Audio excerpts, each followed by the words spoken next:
Very good morning student. आज के video में हम जो चैप्टर फर्स्ट है उसमें rule of law and respect for rights का जो टॉपिक है इसको करने वाले हैं।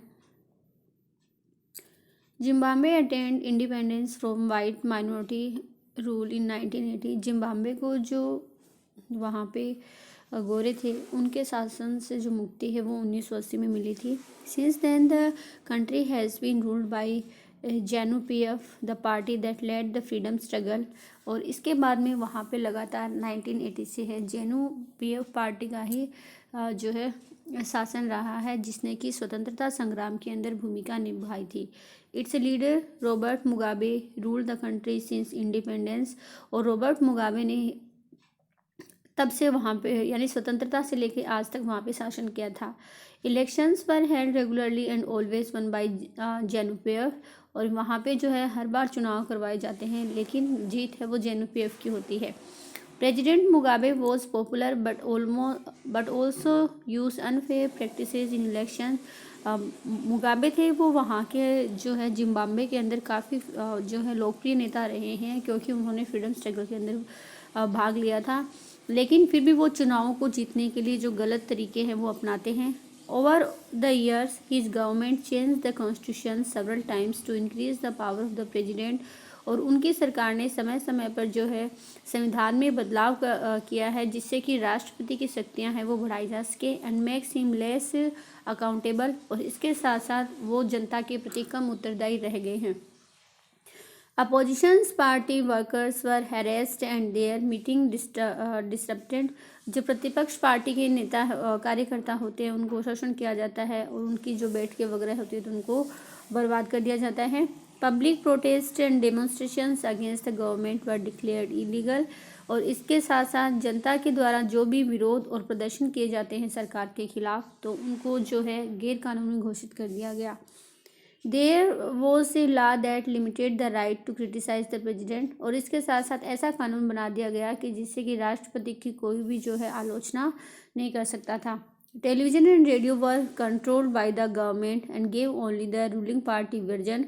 टेलीविज़न और रेडियो पे पूरी तरीके से जो है सरकार का नियंत्रण हो गया, और उसमें केवल जिस पार्टी की सरकार है यानी JNU-PF या मुगाबे की सरकार है तो उसी का बारे में जो है टीवी और रेडियो पे बताया जाता है।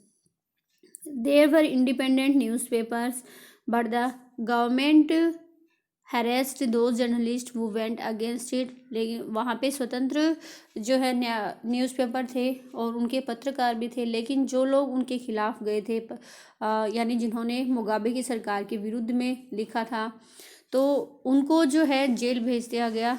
वो यानी उनका शोषण किया गया, उनको प्रताड़ित किया गया। The government ignore some court judgement that went against it. और इसके साथ साथ सरकार ने उन सारे न्यायालयों के उन सारे फैसलों को भी अनदेखा कर दिया जो कि उसके विरुद्ध थे। एंड प्रेसाइज जजेस, इसके साथ साथ जो जज हैं जिन्होंने फैसला दिया है तो उनके ऊपर भी दबाव डाला। He was forced out of office in 2017। और इस तरीके से जो मुगाबे है वो 2017 तक जो है शासन में थे। The example of Zimbabwe shows that popular approval of the ruler is necessary in a democracy। Zimbabwe के उदाहरण में हम देखते हैं कि जो लोकप्रियता होती है शासक की वो लोकतंत्र के अंदर आवश्यक होती है। जैसे कि अपने यहाँ पे जो मोदी जी हैं वो काफ़ी पॉपुलर हैं, लेकिन वो इस तरीके के जो अनफेयर मीन्स है वो नहीं अपनाते हैं चुनाव जीतने के लिए, जैसा कि मुगाबे ने किया था। But it is not sufficient, लेकिन ये भी पर्याप्त नहीं है। Popular governments can be undemocratic. जो लोकप्रिय सरकारें हैं वो भी अलोकतांत्रिक हो सकती हैं। Popular leaders can be autocratic.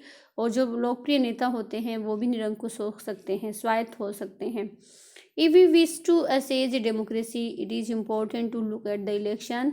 और यदि हम सही रूप से जो है लोकतंत्र तक पहुंच बनाना चाहते हैं तो इसके लिए हमें जो है चुनाव की तरफ देखना होगा कि जो चुनाव होते हैं वो किस तरीके से होते हैं, किस तरीके के नेता उसमें चुनकर आते हैं।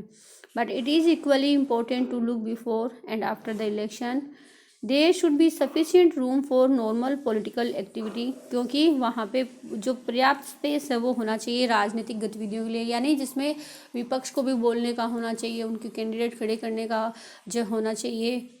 इसके साथ साथ जो मीडिया होती है उसको भी फ्री एंड फेयर होना चाहिए।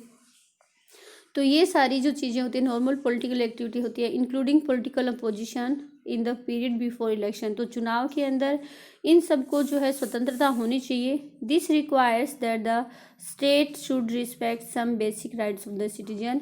इसका मतलब कि देश है या राज्य है वो लोगों के अधिकारों का या नागरिकों के अधिकारों का सम्मान करता है। They should be free to think, to have opinion, to express these in public. इसके साथ साथ उनको इतना यानी जो वो सोचना चाहिए उसकी स्वतंत्रता होनी चाहिए, उनकी अभिव्यक्ति की स्वतंत्रता होनी चाहिए। टू फॉर्म एसोसिएशन, उनको संगठन बनाने की स्वतंत्रता होनी चाहिए। टू प्रोटेस्ट, यानी यहाँ पे जो राइट्स आए हैं सिटीजन्स के कि वो जो भी एक्टिविटी करना चाह रहे हैं जो देश हित में हो तो उनको वो करने दी जाए। Everyone should be equal in the eyes of law, कानून के नज़रों में सभी समान होने चाहिए। These rights must be protected by an independent judiciary, और ये जो जितने भी अधिकार होते हैं वो एक स्वतंत्र न्यायपालिका के द्वारा जो है उनको संरक्षण मिलना चाहिए। तो यहाँ पे जो हम देख रहे हैं at last one man one vote वो दिखाया गया है। I like it better when I was the one man and the one vote. तो आज की वीडियो में इतना काफ़ी है, आगे का हम कल करेंगे। Thank you for watching.